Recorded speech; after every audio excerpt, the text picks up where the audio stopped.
சிந்து நதியின் மிசை நிலவினிலே சேரன நாட்டிளம் பெண்களுடனே சுந்தர தெலுங்கினில் பாட்டிசைத்து தோணிகளோட்டி விளையாடி வருவோம்.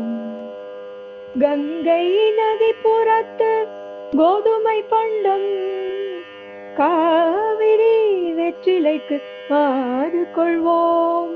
சிங்க மராட்டியத்தம் கவிதை கொண்டு சேரத்து தந்தங்கள் பரிசளிப்போம்.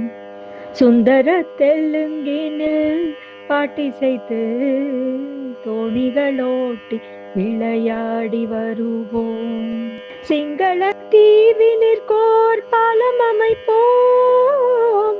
சேதுவை மேடுருத்தி விதி சமைப்போம். வங்கத்தில் ஓடி வரும் நீரின் மிகையால் மையத்து நாடுகளில் பயிர் செய்குவோம். வங்கத்தில் ஓடி வரும் நீரின் மிகையால் மையத்து நாடுகளில் பயிர் செய்குவோம்.